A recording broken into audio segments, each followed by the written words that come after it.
नमस्कार, मैं हूं संदीप चौधरी। आज सीधा सवाल में मैं बात करूंगा अतीत की, देश के अतीत की और भविष्य की भी।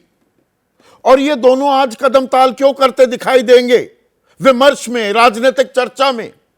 क्योंकि आज दो दिलचस्प चीजें हुई। शुरुआत किसने की? शुरुआत बीजेपी ने, सत्ताधारी दल ने, जो सरकार की अगुवाई कर रहा है। 49 साल पुरानी याद फिर से ताजा की जा रही है। काला अध्याय था, इसमें कोई शक व शुबा नहीं, यह कहने में मुझे कोई गुरेज नहीं। काला दिवस था, लोकतंत्र की हत्या की गई थी 49 साल पहले, 25 जून 1975 को, जब आपातकाल लगा दिया गया था देश में, इमरजेंसी डिक्लेयर कर दी थी इंदिरा गांधी ने, क्योंकि उनकी गद्दी, उनकी सत्ता खतरे में थी। इलाहाबाद हाई कोर्ट का फैसला आया था, उन्होंने इसे देश पर खतरा बताकर संविधान को ध्वस्त कर दिया था। अब हुआ क्या? सरकार ने एक अधिसूचना जारी की है आज कि अब 25 जून को संविधान हत्या दिवस के रूप में मनाया जाएगा। अधिसूचित कर दिया सरकार ने, यह गजेट ऑफ इंडिया, इसके जरिए नोटिफिकेशन, वो अधिसूचना जारी की गई है। भाई आज तो 12 जुलाई है, आज से 17 दिन पहले ही 25 जून थी। नतीजे 4 जून को आ गए थे। कैबिनेट ने शपथ भी ले ली थी 9 जून को। संसद का, लोकसभा का पहला सत्र भी शुरू हो चुका था, 23 जून को शुरू हो गया था। तो फिर ये 17 दिन बाद अधिसूचना क्यों जारी की जा रही है? प्रधानमंत्री मोदी, उन्होंने क्या कहा, एक्स पर क्या लिखा? 25 जून को संविधान हत्या दिवस देशवासियों को याद दिलाएगा कि संविधान के कुचले जाने के बाद देश को कैसे कैसे हालात से गुजरना पड़ा था। यह दिन उन सभी लोगों को नमन करने का भी है जिन्होंने आपातकाल की घोर पीड़ा झेली। इसमें खुद प्रधानमंत्री नरेंद्र मोदी भी शामिल हैं। देश कांग्रेस के इस दमनकारी कदम को भारतीय इतिहास के काले अध्याय के रूप में हमेशा याद रखेगा। कुछ ऐसे ही सुर में सुर मिलाया है देश के गृह मंत्री अमित शाह ने भी। अब संविधान को तो नहीं कुचला जाना चाहिए। संविधान हमारे देश की नींव है, वो कमजोर हो जाएगी तो ये जो सुपर स्ट्रक्चर हमने खड़ा किया हुआ है, जो हम विश्व गुरु बनने की कल्पना करते हैं, वो सपना देखते हैं, उसे हकीकत में तब्दील करने की पूरी पुरजोर कोशिश करते हैं, वो सुपर स्ट्रक्चर ही ढह जाएगा ताश के पत्तों की तरह। और ऐसे में जो 49 साल पहले हुआ उसे याद तो किया जाना चाहिए, पर अब क्यों याद किया जा रहा है? और संविधान की जो दुहाई दी जा रही है, इसके पीछे राजनीतिक कारण भी हैं क्या? क्योंकि जो चुनाव हुए 18वीं लोकसभा के लिए, उस चुनाव में बीजेपी ने नारा भी बुलंद किया, अब की बार 400 पार, 370 बीजेपी पार करेगी, एनडीए 400 पार करेगी। और उसे विपक्ष ने ऐसा लपका और उसका इस्तेमाल यह कहते हुए किया कि 400 पार का नारा ये बुलंद इसलिए कर रहे हैं क्योंकि ये संविधान को बदलना चाहते हैं, ये आरक्षण की व्यवस्था खत्म कर देंगे। और बीजेपी जो बहुमत का आंकड़ा अपने बलबूते पर छू नहीं पाई, 32 पीछे रह गई। 272 की जगह जो मेजॉरिटी बहुमत का आंकड़ा है, उससे 32 नीचे 240 पर ही सिमट गई। एक बड़ी वजह यह भी बताई जा रही है। और बीजेपी के अलग अलग नेता जो उन्होंने बयान दे डाले, उसके चलते भी दिक्कतें आई। ज्योति मिर्जा कह रही थी देश के हित में कई कठोर निर्णय करने पड़ते हैं, उसके लिए हमें संविधान में बदलाव करना पड़ता है। वो चुनाव हार गई, अलग बात है। लल्लू सिंह फैजाबाद से जो उम्मीदवार थे, उन्होंने कहा सरकार तो 272 सीटों पर ही बन जाती है, लेकिन संविधान बदलने या संशोधन करने के लिए 2/3 सीटों की जरूरत होती है। ये भी चुनाव हार गए। अनंत कुमार हेगड़े ने कहा पार्टी को संविधान बदलने के लिए 400 सीटों की जरूरत है। इनके तेज तर्रार नेता हैं, कर्नाटक से टिकट नहीं दिया गया, ये अलग बात है। तो अब जब शपथ ग्रहण भी हुआ तो राहुल गांधी जब प्रधानमंत्री शपथ ले रहे थे, संविधान की प्रति उन्हें दिखा रहे थे, संविधान की प्रतियां लेकर विपक्ष के नेता जाते भी दिखाई दिए। तो संविधान का ये नैरेटिव, उसके बरक्स कुछ खड़ा करना या उसे डेंट करने के लिए ही 25 जून के 17 दिन बाद सरकार को यह याद आ रहा है क्या, या संविधान धुरी बन गया है आने वाली राजनीति का भी? और संविधान का संरक्षण कौन है, संविधान की रक्षा कौन करेगा, बात यहां पर भी आ गई है। और यह कमजोर नब्ज भी है क्या बीजेपी की, क्योंकि संविधान को भी नहीं मानते। सेकुलर जो शब्द है उसको बीजेपी नकारती आई है, खास आरएसएस जो प्रेरणा स्रोत है उसे दिक्कतें हैं संविधान और उसकी प्रस्तावना, बल्कि उद्देशिका सही शब्द है, प्रस्तावना प्रियम्बल का सही शब्द नहीं है हिंदी में, पर उद्देशिका जो है वो तो कहती है we the people of India having solemnly resolved to constitute India into a sovereign secular socialist democratic republic। Secular से भी दिक्कत है, सोशलिस्ट से भी दिक्कत है, पर अब संविधान की दुहाई भी दी जा रही है। पर यह एक ऐसा काला अध्याय है, एक धब्बा है कांग्रेस के दामन पर, वो भी दाग नहीं छुड़ा पा रही है। और कांग्रेस के नेता सीधे सीधे इंदिरा गांधी की निंदा करने के लिए भी तैयार नहीं होते कि भाई गलत कदम उठाया था, बिल्कुल गैर जरूरी था और नहीं किया जाना चाहिए था।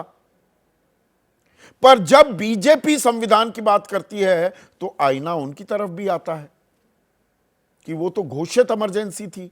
आरोप लगते हैं बीजेपी पर, अघोषित इमरजेंसी काल में हम जी रहे हैं पिछले 10 साल से, यह विपक्ष कहता है। और बात सिर्फ विपक्ष तक नहीं थमती है। जो बीजेपी के सबसे बड़े नेता हैं आज की तारीख में, जीवित नेताओं की बात कर रहा हूं, वो एलके आडवाणी है, भारत रत्न से भी नवाजा गया है। उन्होंने 2015 में द इंडियन एक्सप्रेस को एक इंटरव्यू में क्या कहा, इशारा किया था कि दूसरा आपातकाल उसे खारिज नहीं किया जा सकता। एंड आई कोट, क्या बोले थे L K Advani, at the present point of time the forces that can crush democracy notwithstanding the constitutional and legal safeguards are stronger, unquote. कि मौजूदा वक्त में लोकतंत्र को, प्रजातंत्र को कुचलने वाली जो ताकतें हैं, चाहे हमारे पास कानूनी रक्षा कवच है, संविधान है, उसके बावजूद जो ये ताकतें हैं ये और मजबूत हो रही हैं। ये 2014 में मोदी सरकार बनने के 1 साल 1.5 साल बाद एलके आडवाणी ने बोला था और इसी को अब मुद्दा बना रही है कांग्रेस भी और विपक्ष भी। जयराम रमेश कह रहे हैं सिर्फ हेडलाइन ग्रैब करने की बात है, लोगों का ध्यान भटका रहे हैं रोजगार से, जो असल समस्याएं हैं। और अभी कुछ देर पहले कांग्रेस ने घोषणा की है कि 8 नवंबर को वो आजीविका हत्या दिवस के तौर पर मनाएगी। अब 8 नवंबर, आपको ध्यान होगा, आज से 8 साल पहले 2016 8 नवंबर को प्रधानमंत्री मोदी ने डीमोनेटाइजेशन की घोषणा की थी, नोटबंदी की घोषणा की, आजीविका उससे ध्वस्त हो गई। अब कांग्रेस ये कह रही है, वो रोजगार का मुद्दा उठा रही है। आज आपने भड़ूच में भी तस्वीरें देखी होंगी, गुजरात में 20-25 नौकरियों के लिए हजारों की तादाद में वहां पर युवा कैसे खड़े हो गए, बैरिकेड तोड़ दिए, खिड़कियों पर लटक रहे थे कि भैया नौकरी दे दो। या अग्निवीरों का जो 75% 4 साल बाद वापस भेज दिए जाएंगे, उनमें से 10% reservation CAPF, central armed police forces, जो अर्धसैनिक बल हैं, वहां दिया जाएगा। अब सरकार ये कह रही है, पर यह झुंझुना मात्र है क्या, और इससे काम चल जाएगा क्या?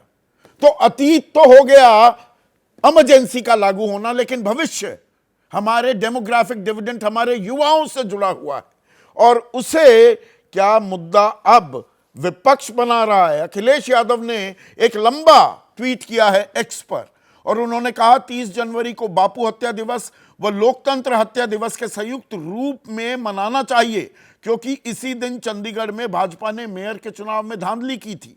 और भाजपा यह भी बताए, मणिपुर में नारी के मान सम्मान हत्या दिवस, हाथरस की बेटी हत्या दिवस, लखीमपुर में किसान हत्या दिवस, कानपुर देहात में मां बेटी हत्या दिवस वगैरह वगैरह, बहुत लंबा। जैसे भाजपा राज में आए अनेक काले दिनों के लिए कौन सी तिथि चुनी जाए? तो अब राजनीति संविधान और रोजगार, अतीत और भविष्य के बीच कहीं अटकती और घूमती दिखाई दे रही है। और इसी पर आज का सीधा सवाल अब आपके सामने आ रहा है। 25 जून संविधान हत्या दिवस, कौन कितना विवश? और संविधान वर्सेस रोजगार, प्रेशर पॉलिटिक्स का खाका तैयार, आने वाली राजनीति का खाका तैयार हो गया है क्या? संविधान की रक्षा कौन करेगा? रोजगार के अवसर कौन दिलाएगा? और चर्चा में मेरे साथ ज्योत्सना है त्रिनगरी, ये राष्ट्रीय प्रवक्ता हैं टीडीपी की, अहम घटक है, बैसाखी भी कह सकते हैं, जिसके सहारे एनडीए सरकार चल रही है, बीजेपी अगुवाई करती जिसकी दिखाई दे रही है। मेरे साथ कांग्रेस के राष्ट्रीय सचिव भी रह चुके हैं, जाने माने राजनीतिक विश्लेषक और वरिष्ठ पत्रकार भी हैं पंकज शर्मा। मृत्युंजय तिवारी राष्ट्रीय प्रवक्ता हैं आरजेडी के, और केसी त्यागी साहब महासचिव हैं, मुख्य सलाहकार हैं नीतीश कुमार के, वरिष्ठ नेता हैं जेडीयू के, और खुद इमरजेंसी में जेल गए थे। और इसके अलावा वरिष्ठ पत्रकार दिबांग भी इस चर्चा में मेरे साथ जुड़ेंगे। तो केसी त्यागी साहब, ये 49 साल बाद याद आ रही है, 10 साल सरकार चली बीजेपी की अगुवाई वाली ही, और 25 जून को, इस साल की 25 जून को गुजरे 17 दिन हो गए, आज याद आया? कोई खास वजह कि 12 जुलाई को 25 जून संविधान हत्या दिवस के तौर पर नोटिफाई की गई, अधिसूचित की गई?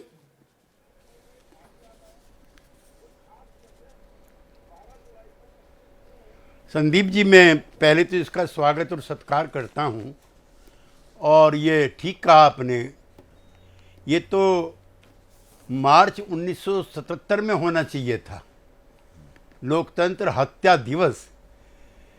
चूँकि 19 महीने की लोकतंत्र की समाप्ति के बाद, और आपने 2 शब्द छोड़ दिए संविधान के मेरे मित्र, वो भी मैं आपको याद दिला दूं। इस संविधान में ये भी लिखा है कि liberty of thought, expression, belief, faith and worship. क्यों लगी इमरजेंसी? 12 जून को राजनाथ जी की एक याचिका पर इलाहाबाद हाई कोर्ट ने कहा इंदिरा गांधी ने भ्रष्ट तरीके अख्तियार किए, सारे राजनीतिक दलों ने कहा इस्तीफा दो। 18 जून को मीटिंग तय हो गई दिल्ली में जयप्रकाश जी के नेतृत्व में। कलकत्ता से जेपी का जहाज आने वाला था, वो कैंसिल कर दिया। फिर 25 जून हुई, और मैं सौभाग्यशाली हूँ, 25 जून 1975 को जेपी की मीटिंग में मैं मौजूद था, मंच पर ही मेरा सौभाग्य है। चौधरी चरण सिंह के नेतृत्व वाले लोकदल की तरफ से हमारे सीनियर कॉमरेड भी थे मौजूद, और जेपी ने कोई ऐसा भाषण नहीं दिया, सिर्फ ये कहा कि इंदिरा गांधी को इस्तीफा देना चाहिए। वो लेजिटिमेट अब नहीं रही हैं प्रधानमंत्री पद के लिए। रात को इमरजेंसी लगा दी। और एक दुखद अध्याय और है, ये आपातकाल लगती है, उससे पहले पार्टी में भी लगता है। चंद्रशेखर कांग्रेस वर्किंग कमेटी के चुने हुए मेंबर थे, जो 14-15 बड़े लोग होते हैं। जब जेपी को गिरफ्तार करके पार्लियामेंट स्ट्रीट थाना लाया गया, तो चंद्रशेखर जी साउथ एवेन्यू से पहुंचते हैं पार्लियामेंट स्ट्रीट कि जेपी को क्यों गिरफ्तार किया, कि आप भी गिरफ्तार हैं। उनका क्या दोष था? वो जेपी में इंदिरा गांधी में मेल मिलाप कराना चाहते थे, लेकिन ये भी इंदिरा जी के आसपास के लोगों को कबूल नहीं था। और आप तो यूरोप होकर आए हैं, मैं आप ही से पूछना चाहता हूं, आप कह रहे हो 10 साल बाद, 9 मई 1945, मैं भी सेंट पीटर्सबर्ग से आ रहा हूं और पोलैंड से। 9 मई 1945 हिटलर के पलायन का दिन है। एक गांव नहीं है, एक कस्बा नहीं है, एक राज्य नहीं है ईस्ट यूरोप का जहां पर विक्ट्री दिवस ना मनाया जाता हो। मैं भी 10 9 साल तारीख बाद को क्यों याद आया? पेंटबर्ग में 25 था। जून अभी चली गई, उसके 17 दिन बाद क्यों याद आ रहा है? या दरअसल संविधान को अपना एक प्रतीक, एक चुनावी औजार भी विपक्ष बनाने में कामयाब होता दिख रहा है, तो वो बीजेपी या वो आरएसएस भी मैं साथ में जोड़ दूं, जो संविधान को तो मानते ही नहीं थे। सेक्युलर शब्द से आपत्ति है, सोशलिस्ट शब्द से आपत्ति है, संविधान को लेकर दिक्कत थी कि ये कैसा संविधान है, वो संविधान हत्या दिवस मना रहे हैं। राजनीतिक एक दरअसल द्वंद्व चल रहा है क्या, और उसकी धुरी संविधान बन गया है क्या? संदीप जी, संविधान दिवस और समानता, संविधान और समानता बहुत दिनों के बाद भारतीय राजनीति के मुख्य मुद्दे बने हैं। मैं आपसे प्रार्थना करता हूं कि इस पर बहस जारी रखिए और इन्हें बने रहने दीजिए। संविधान को कोई ना छोड़े और जो समानता का अधिकार है, समानता की लड़ाई है, वो कमजोर ना पड़े। इस बार का चुनाव इन्हीं दोनों सवालों पे हुआ है। लल्लू सिंह अयोध्या में हारे, अभी आपने बताया ज्योति मिर्धा हारी। मेरठ में तो भगवान रामचंद्र के महाराज के अवतारी लड़ रहे थे, मामूली वोटों से जीते। जो संविधान को छेड़ने वाले बड़ बोले थे वो मैं वही तो पूछ रहा हूं। बीजेपी जब संविधान हत्या दिवस मनाती है, वो अंग्रेजी में कहते हैं ना डिलिशियस आयरनी, ये एक जबरदस्त विरोधाभास नहीं है क्या? सबसे समाजवादियों के बाद सबसे ज्यादा जेल जाने वाले पूर्व जनसंघ के नेता थे अटल बिहारी वाजपेयी, आडवाणी, नानाजी देशमुख, किस किस के नाम लूं। राजनाथ सिंह 24 साल के थे। तो ऐसा नहीं है कि उन्होंने आजादी की लड़ाई में, इसमें जो सेकंड आजादी है उसमें हिस्सा नहीं लिया। उतने भर के लिए उनकी तारीफ कीजिए। नहीं, मैं बिल्कुल तारीफ करता हूं। लालू यादव जी उसके हिस्सा थे। नहीं, मैं पूरी तारीफ करता हूं एल के आडवाणी के 1977 में जब वो सूचना प्रसारण मंत्री बने, उस बयान पर भी आऊंगा। लेकिन वही एल के आडवाणी जो खुद जेल में गए आपातकाल के दौरान 2015 में, इंडियन एक्सप्रेस के इंटरव्यू में क्या कहते हैं? At the present point of time, the forces that can crush democracy, notwithstanding the constitutional and legal safeguards, are stronger. लोकतंत्र को कुचलने वाली ताकतें, शक्तियां और मजबूत हो रही हैं, यह भी कहते हुए पाए गए एल के आडवाणी। और संदीप जी, मुलायम सिंह यादव, उनको भी मैं कोट करना चाहता हूं आपके मुकाबले में। 1999 में जब श्रीमती गांधी को ओथ होनी थी, शी वाज सेइंग कि मेरे पास 272 का मैजिक नंबर है। मैं गवाह हूं, इसलिए कह रहा हूं आपसे। सारी रात हरि किशन सिंह सुरजीत ढूंढते रहे कि मुलायम सिंह जी कहां हैं। मुलायम सिंह जी रात को जॉर्ज फर्नांडिस के घर चले गए, जहां जा नहीं सकते थे सुरजीत जी। और सिर्फ और सिर्फ मुलायम सिंह यादव जी की वजह से सोनिया गांधी जी प्रधानमंत्री नहीं बन पाई। ये भी रिकॉर्ड में कर लीजिए। जब आज उन्हीं की पार्टी के कुछ लोग जो संविधान को खत्म करने वाले लोग थे, उन्हीं के साथ खड़े। मेरे मित्र हैं तिवारी जी, कितनी तकलीफ से आपातकाल में हमारी भतीजी मीसा का जन्म हुआ था, उसका नाम मीसा भारती से रखा गया। She was produce in the days of the emergency. क्या बात कर रहे हैं आप? जॉर्ज फर्नांडिस की माँ, जॉर्ज फर्नांडिस का भाई माइकल फर्नांडिस, उनके नखून निकाल लिए गए थे।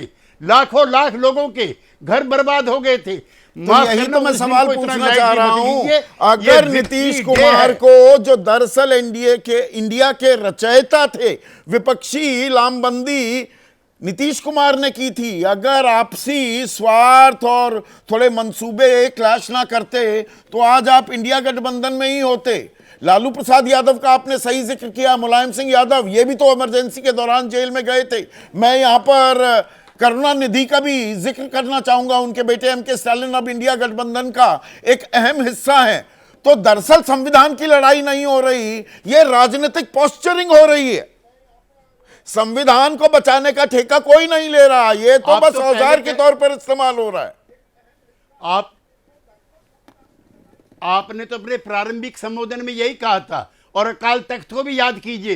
कोई दिन नहीं था 25 जून 1975 से लेकर के और आखिरी दिन तक जब अकाल तख्त से भी गिरफ्तारियां ना हुई हों, मैं उन शहीदों को भी सलाम करना चाहता हूं जो हमारे सिख भाई हैं। M.K. करुणानिधि जो आज़ादी की लड़ाई के, दूसरी आज़ादी के सबसे बड़े नेता बने, ऐसा नहीं है। लेकिन अगर कांग्रेस पार्टी के हमारे मित्र संविधान को हाथ में लेके चल रहे हैं, मुझको अच्छा लग रहा है, लेकिन वो लिबर्टी की और थॉट ये भी याद रखेंगे।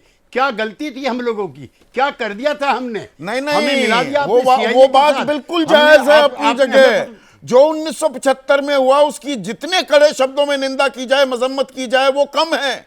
और कांग्रेस अभी भी इंदिरा गांधी को उसके लिए जिम्मेदार नहीं मानती है। ये तो मैं अभी पूछूंगा सवाल। लेकिन जो आज की तारीख में कहा जाता है, मैंने इसलिए एल के आडवाणी का भी जिक्र किया कि अघोषित इमरजेंसी लगी हुई है, जिस तरह से संस्थाओं का बेजा इस्तेमाल भी होता है। और अमित शाह कह रहे हैं, देखिए मीडिया का, पत्रकारों का मुंह बंद कर दिया गया था। When they were asked to bend, they crawled। ये बात एल के आडवाणी भी बोली कि थोड़ा झुकने के लिए ही कहा गया, पर साष्टांग हो गया था मीडिया। ये 77 में बोले एल के आडवाणी। पर आज की तारीख में अगर हम प्रेस की आजादी की बात करें, प्रेस फ्रीडम इंडेक्स जो है 180 देशों में 161वें नंबर पर हैं हम, और वाजपेयी के काल में 80वें नंबर पर थे। 2004 में 120, 2005 में 106, 2006 में 105, 100, 105, अब हम 161 नंबर पर आ गए। सरकार नहीं मानती इसे, पर प्रेस आजाद है क्या, यह भी तो पूछा जाना चाहिए। संदीप जी, रात को सारे अखबारों की बिजली कटी। हालांकि इंदिरा जी नहीं चाहती थी, लेकिन जो आसपास के लोग थे उनके कहने से यह काम हुआ कि रात को बिजली काट दी गई। Number 2, next day Kuldip Nayar जैसे महान पत्रकार, जो आप में भी उनकी आत्मा प्रवेश की हुई दिखती है मुझे कभी कभी, मैं सैल्यूट करता हूं आपको। वो प्रेस क्लब से कई सौ पत्रकारों के साथ जुलूस लेकर चले, कुलदीप नैयर तक जेल में रहे, अगले दिन अखबार नहीं निकले, कोई हमारी जमानत नहीं हो सकती थी। जो वहां का Jabalpur high court versus ADM है, उसमें कहा था कि अगर आपको पर गोली आज भी की मार दी तारीख जाएगी, में भी तो कई भी सालों हमें से जवाब नहीं अब देना। मीडिया को, मेन स्ट्रीम मीडिया को भी गोदी मीडिया की संज्ञा से नवाजा जाने लगा है। गोदी का मतलब क्या, सरकार के आगे नतमस्तक हो चुका है मीडिया। ये एक आम आदमी के मानस में धारणा बन रही है। गलत तो नहीं कह रहा हूं मैं, तो मीडिया का हिस्सा होते हुए आप क्यों नहीं हुए गोदी मीडिया? अपने गिरेबान में झांकने को तैयार हूं। आप गोदी मीडिया क्यों नहीं हुए? आप क्यों नहीं बने? आप क्यों नहीं बन पाए? मैं पूरे आपकी मीडिया की रीढ़ बात कमजोर कर रहा क्यों नहीं हूं। हुई? आप तो तन के खड़े हुए हैं, आप भी मीडिया के हैं। आपकी कितनी आजादी है, मैं उसको सलाम करता हूं। मैं चाहता हूं सब संदीप चौधरी की तरह से निर्भीकता के साथ बातें करें, सरकार से भी सवाल पूछे, जो झुकना चाहते हैं वो झुके। आपके जैसे तने हुए लोगों को हमारा सलाम है। ठीक है, यहां पर पंकज शर्मा तब भी एक लोग चीज खड़े थे। बताइए, अगर सरकार संविधान हत्या दिवस मना रही है और दुहाई दे रही है, भाई संविधान को फिर देश की नींव माना जा रहा है, आत्मा माना जा रहा है कि यही आत्मा है, ये Hindustan, India, the idea of India का जो शरीर है, तो इसमें भी कि नहीं जी ये हेडलाइन ग्रैबिंग है, आपको तो इसका स्वागत करना चाहिए। इसमें नुक्ताचीनी क्यों?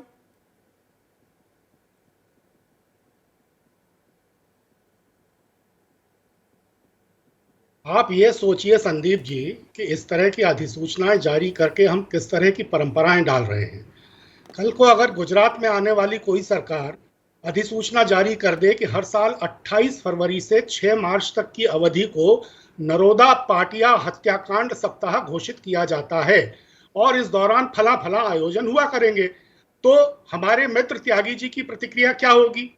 अगर कल को कोई सरकार 25 सितंबर के दिन को, जिस दिन 1990 में आडवाणी जी ने रथ यात्रा शुरू की थी, सामुदायिक नफरत प्रसार दिवस घोषित कर दे, तो क्या प्रतिक्रिया होगी? हर प्रदेश में, हर जिले में, हर पंचायत में घटी तरह तरह की Are you जो घटनाएं comparing हैं, apples and उनके oranges? प्रसंगों को लेकर अगर आप ऐसे ही सेब और हत्या संतरे दिवस की मनाने तुलना कर रहे हैं। अधिसूचनाएं- संविधान तो देश की आत्मा है ना, और संविधान की तो हत्या हुई थी, काला दिवस तो था ही, काला अध्याय तो था ही 1975 से लेकर 19 महीने का वो वाकफ का।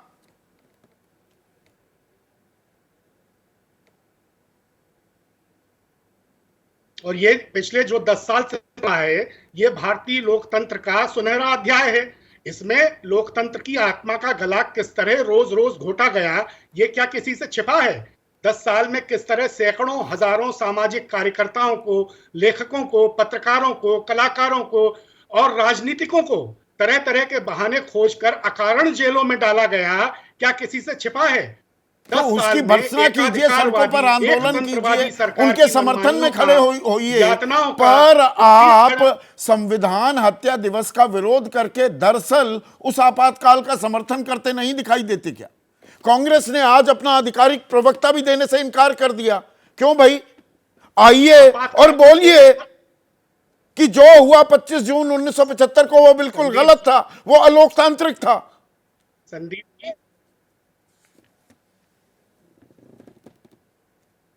सब इस बात को मानते हैं कि जो हुआ गलत था, और उसके लिए राजीव गांधी ने माफी मांगी, उसके लिए डॉक्टर मनमोहन सिंह ने माफी मांगी, उस पर राहुल गांधी माफी मांग चुके हैं। आपातकाल का किसी ने समर्थन नहीं किया। केंद्र में आने वाली कोई सरकार अगर 4 जून को संविधान पुनर्जीवन दिवस घोषित कर देगी, अधिसूचना जारी कर देगी और कहेगी कि यह दिन उन सभी लोगों के विराट योगदान का स्मरण कराएगा, जैसा कि अमित शाह जी ने अपने बयान में संविधान हत्या दिवस के लिए कहा है, तो अगर कोई कहेगा कि जिन्होंने पूरे 1 दशक अघोषित आपातकाल के अमानवीय दर्द को झेला था, उस दशक का स्मरण कराएगा जिसमें 3 काले कृषि कानूनों का कड़ी सर्दी, गर्मी, बारिश, खुले आसमान के नीचे विरोध करते हुए 700 से ज्यादा किसानों के प्राण चले गए, तो 4 जून उस दशक की याद दिलाएगा जिसमें नोटबंदी के बाद बैंकों की कतार में खड़े सैकड़ों लोग, पता नहीं कितने लोग मर गए। कॉम्पिटिटिव पॉलिटिक्स अब आपको याद आ गया। 8 साल पुराना नोटबंदी का फैसला अब आपको याद आ रहा है। सरकार ने कहा संविधान हत्या दिवस मनाएंगे 25 जून को, तो कांग्रेस की तरफ से आ गई टिप्पणी, बयान आ गया जी 8 नवंबर आजीविका हत्या दिवस। ये कॉम्पिटिटिव पॉलिटिक्स हो रही है क्या पंकज?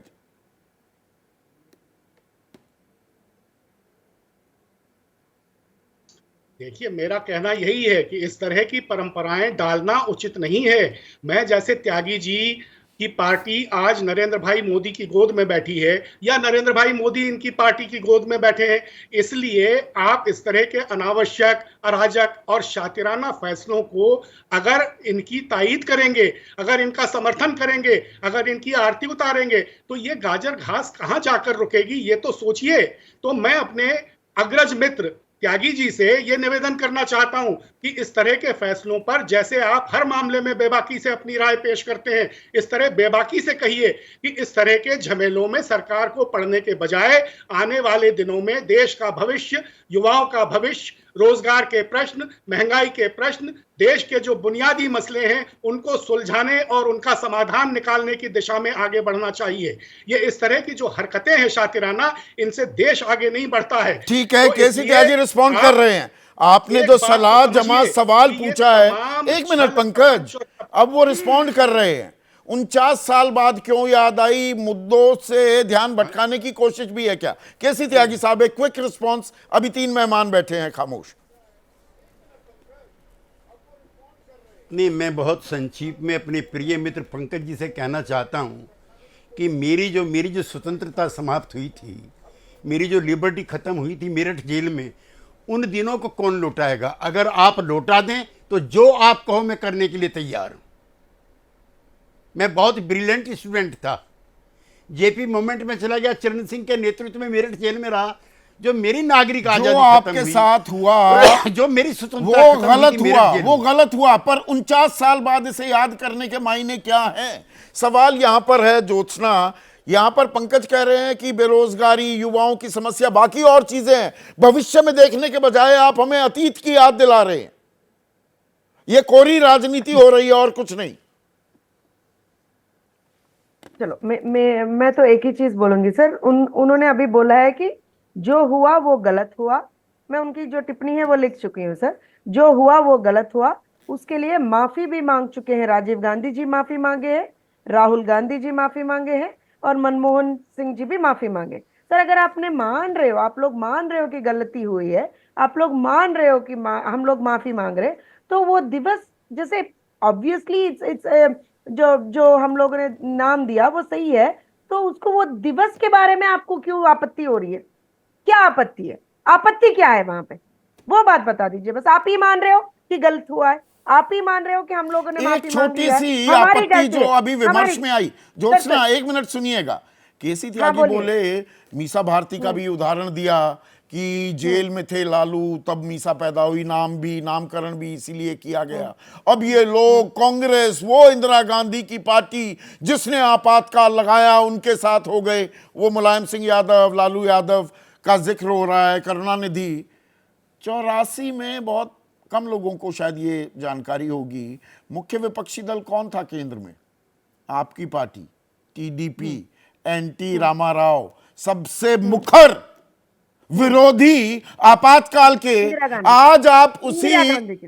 इंदिरा गांधी के सबसे मुखर, और फिर सबसे मुखर विरोधी मोदी के भी, और पार्टी छोड़ी 2000, गठबंधन छोड़ा, एनडीए गठबंधन 2017-18 में। तो राजनीतिक जो मौका परस्ती है वो सामने दिखाई दे रही है, या ये दरअसल संविधान को लेकर लड़ाई है? नहीं नहीं नहीं नहीं, मैं हमारी बात अगर वो आप पूछोगे तो संदीप जी एक ही चीज बोलती हूँ। हम जब एनडीए से बाहर आए, ये मैं इससे पहले भी पिछले बार भी बोली थी, आज भी बोल रही हूँ, हम जब एनडीए से बाहर आए 2018 में, हम मुद्दों के बेस में बाहर आए सर। और हमारी जो पार्टी है टीडीपी की जन्म हुआ ही ये जो कांग्रेस के खिलाफ हुआ था। क्यों खिलाफ हुआ था ये भी बात बताती हूँ मैं। जिस तरीके के सिद्धांत उनके थे, जिस तरीके के उन लोगों ने तब बर्ताव किया था, मेनली जो तेलुगु लोगों के ऊपर जो हो रहा था, उसके लिए हमारा जन्म हुआ और हम आज भी उसी के लिए फाइट कांग्रेस कर रहे ने हैं। तो 2 राज्य भी बना दिए, जो लंबी चौड़ी मांग थी। पर मैं उसमें नहीं जा रहा हूं, जो मेरा मूल सवाल था ज्योत्सना, क्या बेरोजगारी जो भविष्य के सवाल हैं उन पर पर्दादारी के लिए 49 साल इतिहास में चले गए, अतीत में चले गए? नहीं नहीं संदीप जी एक बात बोलती है, हम लोग कहीं भी उनके ऊपर कुछ पर्दा नहीं डाल रहे सर। आपको अगर याद है, जिस दिन पार्लियामेंट में शपथ ले रहे थे, हमारे पार्लियामेंटेरियन शपथ ले रहे थे, उस दिन ऐसे हाथ में सर, ऐसे हाथ में इन लोगों ने किताब पकड़ी थी, बोल रहे थे ये कॉन्स्टिट्यूशन है, ये कॉन्स्टिट्यूशन का बुक ले रहे हैं हम लोग। और इन लोगों ने ये कॉन्स्टिट्यूशन के बुक हाथ में लेके वहां पे नारेबाजी लगाए। क्यों नारेबाजी लगाए? जब दूसरे पार्लियामेंटेरियन वहां पे शपथ ले रहे थे। Sir is that constitutional? आप मानते हो कि वो कॉन्स्टिट्यूशनल है सर? कॉन्स्टिट्यूशनल है या पार्लियामेंट्री है, ये देखना होगा। संसद में आप ये कर सकते हैं या नहीं। पर मुझे ये बताइए, आरएसएस की तो स्टेटेड पोजीशन रही है, वो संविधान को मानती ही नहीं। जो प्रेरणा स्रोत है बीजेपी का, बीजेपी की जो मां है, वो इस संविधान को मानती नहीं। और अब आप संविधान हत्या दिवस मना रहे हैं, उसको अधिसूचित कर रहे हैं। सर मैं एक चीज बोलती हूँ संदीप जी, संविधान हत्या दिवस घोषित करने के पीछे क्या मकसद है ये भी मैं बोल दूं आपको। एक मिनट बोल दूं मैं प्लीज। इसमें उस निर्णय के पीछे एक ही चीज है सर, जो उन लाखों लोग, उन लोग जैसे आज यहाँ पे त्यागी जी हैं, वो एक सवाल पूछे संदीप जी, अभी एक सवाल पूछे, मेरा जो उस टाइम का टाइम है आप वापस लाके दोगे क्या मुझे? अभी पूछे, बुजुर्ग है हम सबसे, मैं उनकी बहुत सम्मान करती हूँ। वो एक सवाल पूछे हम लोगों से, do we have an answer for that sir? इन लोगों के जो संघर्ष है उसको सम्मान देते हुए, उसको रिकॉग्नाइज करते हुए ये दिवस का घोषणा किया गया। अब क्यों याद आया? Timing is of essence. Jyotsna आप मुझसे बेहतर जानती हैं। सर नहीं संदीप जी, अगर हम इससे पहले करेंगे तो बोले तो देखो आज कर दिए। नहीं, ये संविधान आने वाली राजनीति की धुरी बन गई है क्या? 240 पर सिमट गई बीजेपी, कहां 370 पार का नारा लगा रही थी। अब महाराष्ट्र में चुनाव है, हरियाणा में चुनाव है, झारखंड में। यही संविधान की प्रतियां लेकर, कॉपी लेकर विपक्ष बाहर ना निकल जाए, इसलिए ये दांव चला गया है क्या? संदीप जी अगर ये लोग संविधान की कॉपी लेके जाएंगे वहां पे, तो पहली बात वही वहां के लोग उनको पूछेंगे, भाई साहब आप लोग संविधान की इज्जत कर रहे हो क्या? भाई साहब कर रहे हो क्या? यही पूछेंगे पहला। पर ये बीजेपी के लिए नुकसानदेह साबित हो गया था क्या?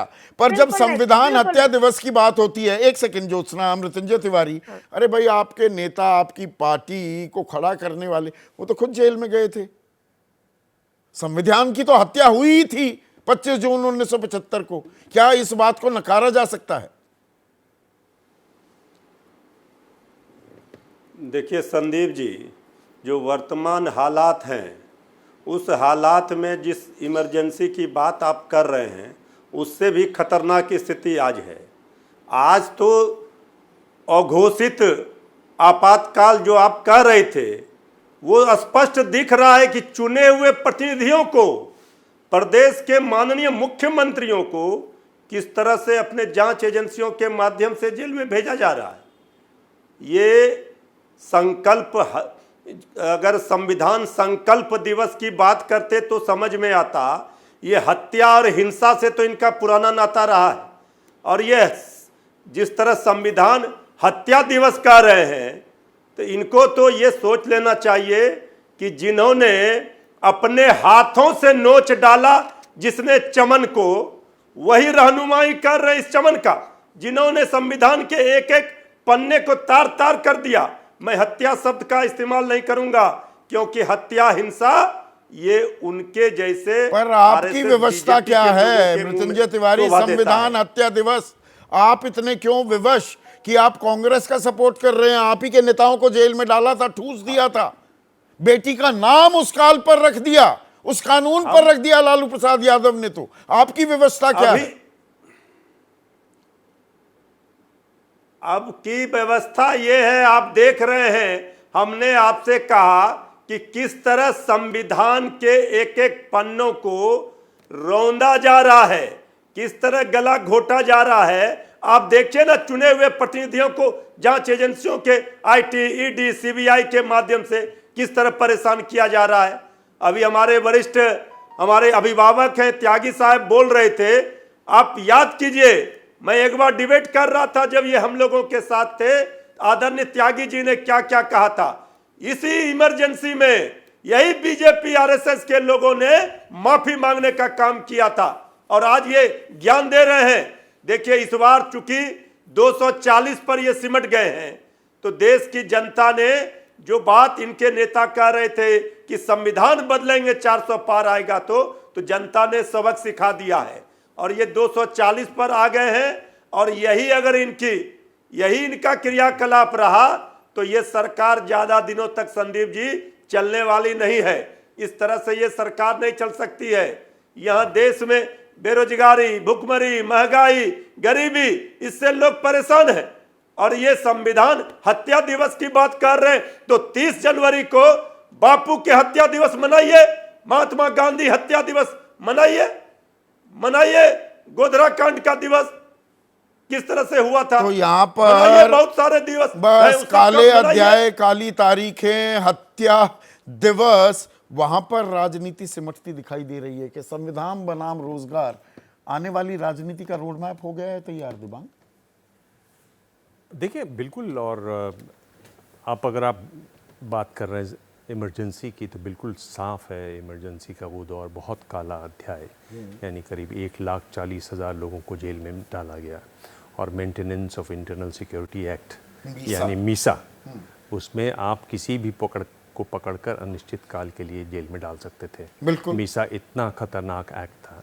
हम जानते हैं किस तरह से लोगों की ज़बरदस्ती नसबंदियाँ हुई, नए नए रिकॉर्ड बनते थे। सबसे बड़ा रिकॉर्ड, क्योंकि मैं उसको बहुत क्लोजली फॉलो किया, कुमी कपूर ने बहुत अच्छी किताब भी लिखी है, 6,000 नसबंदियाँ हुई उत्तर प्रदेश में, रिकॉर्ड बना, इसकी तारीफ हुई। तुर्कमान गेट पर लोग रहते थे बिना नोटिस दिए, सबके घर उजाड़ दिए गए, बुलडोज़र चला दिए गए, पूरी जगह की सफाई कर दी गई। इसमें कोई शक नहीं है, इमरजेंसी जो है वो बहुत काला अध्याय था। पर 49 बाद इसे याद क्यों किया जा रहा है? संविधान हत्या दिवस, और इसमें वही जो पॉलिटिकल आयरनी है, संविधान को जो विचारधारा मानती नहीं, कबूल ही नहीं करती थी, अब संविधान की हत्या की बात हो रही है। यही बताता है कि किस तरह से बीजेपी अपनी कमजोरी को दिखा रही है, और मेरे ख्याल से इसको और सही तरीके से किया जाना चाहिए। मतलब जो चुनाव में नुकसान हुआ, चुनाव में जो नुकसान हुआ, और सबसे बड़ा नुकसान किस बात का हुआ, अगर आप उत्तर प्रदेश की बात करें, जहां अगर आप इंडिया अलायंस को देखें 43 सीट्स उन्होंने जीती हैं, तो उनको ओबीसी तो वोट मिलते ही थे कुछ वोट, पर जिस तरह से दलित जुड़े हैं वहाँ, दलितों का हटना इस बात पर कि संविधान को बदलने की कोशिश करेगी, संविधान को बदलेगी बीजेपी, ये जो लाइन चली, इस लाइन का इतना ज़्यादा असर हुआ कि अब आप देखें विपक्ष के हाथ में संविधान आ गया है।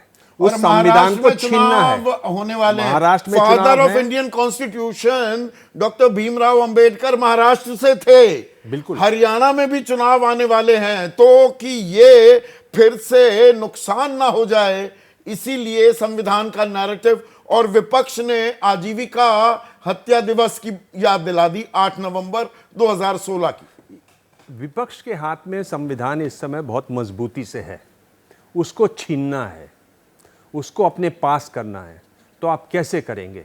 आप देखिए, जिस तरह की बात हुई इमरजेंसी के बारे में लगातार इस बार, पहले नहीं हुई थी, क्योंकि इमरजेंसी ये देखिए, बहुत चुनाव बड़ा की भी बात आ रही है। तो ये एमएलसी के जो चुनाव हो रहे थे, महाराष्ट्र का ही हम जिक्र कर रहे थे, तो एनडीए के 9 उम्मीदवार जीत गए हैं। जो महाविकास अघाड़ी है, यानी कि शरद पवार, उद्धव ठाकरे, कांग्रेस का गठबंधन, वहां वो अपनी एक सीट हार गए हैं। तो इसके मायने कैसे निकालेंगे? या ये छोटे मोटे चुनाव होते हैं, इसको एक भारी भरकम तस्वीर के तौर पर हम ना देखें, या संकेत मिल रहे हैं? ये एक इशारा जरूर है, लेकिन मुझे लगता है कि जो बड़ी तस्वीर है वो उतनी बदली नहीं है। उसको बदलने की बड़ी कोशिश है, और ये बीजेपी की कोशिश है, इसलिए वो इस तरह की बात कर रहे हैं। हाँ। अब क्या वो संविधान इसी तरीके से संविधान को अपने हाथ में ले पाएंगे? ये एक बड़ी चुनौती है, क्योंकि देखिए, अगर आप देखें, एक कोशिश मतलब बीजेपी की, अतीत बनाम भविष्य की लड़ाई है, संविधान बनाम रोजगार। जी संदीप, एक जो मैं बात कर रहा था, एक तो ये है। दूसरी बात क्या है कि अगर आप इंडिया गठबंधन को देखें, तो कांग्रेस पार्टी के जितने भी सहयोगी हैं, वो सब इमरजेंसी के दौर में उनके खिलाफ हाँ, थे। बड़े तो सब तो खिलाफ उन थे। पर भी एक फोकस, अब कोई भी यहां पर आ जाए, समाजवादी, आरजेडी वालों को तो आप घेर ही रहे थे, समाजवादी भी आ जाए तो उनको घेरा या जाएगा। डीएमके का आ जाए कि भाई कोई। डीएमके का, तो उनको घेरा जाएगा। तो एक तरीके से उनके अंदर जो उनके मतभेद हैं, उनके अंदर जो अलग अलग सोच है, अलग अलग आइडियोलॉजी रही है उनकी, उसको भी उजागर करने की कोशिश है। तो एक तरीके से पूरी पर तरीके अगर से हम वोट ये बैंक एक की भी बात पॉलिटिकल, करें, चुनाव की जब बात करते हैं, भाई जो पहली दूसरी बार का वोटर है, उसको तो पता भी नहीं 75 में क्या हुआ था, या 50 से कम उम्र वाले हैं, उनको तो अंदाजा मात्र ही है। तो ये कितनी लीथल, कितनी उपयोगी चुनावी रणनीति है, ये भी अपने आप में एक सवाल खड़ा हो जाता है ना। इसीलिए मैंने कहा कि एक बहुत कमजोर कोशिश है बीजेपी की। ये एक रणनीति उन्होंने बनाने की कोशिश की है, कमजोर कोशिश है, पर ये एक इशारा जरूर है कि इस तरह की और कोशिशें भी होंगी। आप इस हद तक जाएंगे तो आप और भी कोशिश करेंगे, पर आपको मैं बता रहा हूं कि ये सारी कोशिशें आपकी कमजोरी को दिखा रही हैं। इस दिवस के मनाने से ज्यादा बात यह है कि आपकी कमजोरी, क्योंकि इस पर अगर आपको ये दिवस मनाना नहीं था तो पहले भी बनाया जा सकता और था। 25 जून को कर लेते। सरकार तो बन गई थी, शपथ ग्रहण उस तो 9 दिन जून मनाया को हो गई तो थी। ये बहुत ही देर से आया हुआ आफ्टर थॉट है। ये आफ्टर थॉट है क्या, केसी त्यागी साहब जो दिबांग कह रहे हैं, या ये बहुत जरूरी है देश को याद देखिए, रखना कि क्या हुआ था उस दिन 25 जून को? मैं एक सोशलिस्ट डेमोक्रेटिक वर्कर हूं। मैं हिंदुस्तान में नहीं, म्यांमार के आंदोलन में जेल जा चुका हूं, बांग्लादेश की लड़ाई में जयप्रकाश जी के नेतृत्व में रहा हूं, और भी कई आंदोलनों में रहा हूं। मैं अपने दोनों मित्रों से कहना चाहता हूं, लोकतंत्र हिंदुस्तान में नहीं, दुनिया भर में रहना चाहिए। 1945 में हिटलर शाही खत्म हुई थी, आज क्यों पूरा ईस्ट यूरोप मनाता है? क्यों पोलैंड में घर घर जो है मनाया जा रहा है? ये तो 1977 में मुरारजी भाई के टाइम से शुरू होना चाहिए था। और दिबांग जी, ये ठीक आपकी जानकारी नहीं है। मैं तो 15 दिन पहले राजघाट पर होकर के आया हूं। और आपके माध्यम से संदीप जी, एक और चीज कहना चाहता हूं, इतनी बुरी हालत में हैं, हालांकि ज्यादातर लोगों की तो मौत हो गई है, चूंकि 50 साल इमरजेंसी को हो गए और 30 साल की उम्र में हम लोग जेल गए थे, तो 80 प्लस के लोग हैं, उनके घरों में बहुत सालों के में रोजगार खत्म हुआ। मैंने प्रधानमंत्री को भी चिट्ठी लिखी, अरुण जेटली मेरे दोस्त थे, कम से कम कुछ राशि उनके घर जानी चाहिए, उनको एक ताम्र पत्र मिलना चाहिए। आज मैं आपके माध्यम से ये भी कहना चाहता हूँ और अपनी सरकार से भी आपके सामने मांग करता हूँ कि जो वतन के लिए, लोकतंत्र के लिए लड़े मरे थे, उनके परिवारों को ये भी बहुत अहम बात कह रहे हैं। सिर्फ आज के दिन राजनीतिक करना हथियार, औजार ना बनाया जाए, संविधान जिस तरह से कुचला गया वो काला दिवस था, हम उसे भुला नहीं सकते।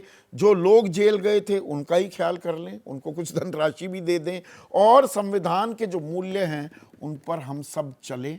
राजनीतिक रोटियां ही सिर्फ ना सेकें, लेकिन क्या खाका तैयार है? तो अब राजनीतिक लड़ाई संविधान बनाम रोजगार की हो गई है। खाका तो तैयार हो गया है, लेकिन 25 जून अब संविधान हत्या दिवस के तौर पर मनाने का जो फैसला है सरकार का, उस पर आम लोग क्या कह रहे हैं? किशन सिंह तोमर हैं, हापुड़वासी हैं। इनका कहना है असली समस्याओं से देश के लोगों का ध्यान भटकाने की कोशिश हो रही है। ऐसा दिखता है आपको दिबांग? जी हाँ, बिल्कुल। देखिए, असली मुद्दे कहाँ हैं? मतलब महंगाई की बात है, बेरोजगारी की इतनी पर बड़ी बात संविधान है। हमारे देश की आत्मा है। बिल्कुल आत्मा है। त्यागी जी बहुत सही कहते हैं कि लोकतंत्र बहुत जरूरी है। उसमें आपको ऐसे आधे अधूरे राजनीतिक कित से प्रेरित फैसले नहीं करने चाहिए, तानाशाहों से दूर रहना चाहिए। आप समझ रहे हैं मेरा इशारा कहां पर है? आप नीट का क्या हुआ जी, मणिपुर में क्या हुआ जी, आप वो क्या जरूरी नहीं है? वो सब उतने ही जरूरी है। आप राजनीतिक रोटी सेकने के लिए इस तरह के कदम उठाते हैं, वो ज्यादा चलते नहीं है। असल मुद्दों पर क्या ध्यान दिया जा रहा है? बात अतीत की भी हो रही है, भविष्य की भी। राजनीतिक नैरेटिव गढ़ा जा रहा है। भारती कुमारी हैं, सीतामढ़ी वासी हैं, बिहार में रहती हैं। इनका कहना है कि कांग्रेस बीजेपी दोनों ने सत्ता में रहकर संविधान को कुचला है। ये तासीर है, सत्ता में जो आता है फिर संविधान कोई मायने नहीं रखता। ठीक कह रही हैं? ये दुख की बात है, पर ये सच्चाई है। और देखिए क्या होता है, संविधान और लोकतंत्र तभी बढ़ता है जब चेक्स एंड बैलेंसेस हों। हमारी जो चेक्स एंड बैलेंसेस की जो एजेंसीज बनी हुई हैं, वो इतनी जल्दी मतलब जो क्रॉलिंग वाली बात कही कि झुकने को कहा, तो आप राष्ट्रपति रेंगने वो लगे। उस टाइम कार्टून बना था ना जी। कि बाथटब में बैठे हाँ, और वहीं साइन कर दिया प्रोक्लेमेशन। हाँ, बिल्कुल। फखरुद्दीन अली अहमद। बिल्कुल, मैं ये कह रहा हूं कि अबू का कार्टून था। मैं ये कह रहा हूं कि हालत ये है कि जो चेक्स एंड बैलेंस एजेंसीज थी, चाहे वो प्रेस की बात हो, चाहे वो जुडिशरी की बात हो, वो इस तरीके से मैनिपुलेट होते रहते हैं कि हमेशा ये चीज चलती नहीं। और जब तक ये मजबूत नहीं रहेंगे, लोकतंत्र और ऐसे ही इसमें लड़खड़ाता सबसे रहेगा। बड़ा चेक एंड बैलेंसेस तो आप रख सकते हैं, जनता जनार्दन। इसीलिए आपको भगवान माना जाता है लोकतंत्र का। आज सीधा सवाल में बस इतना ही।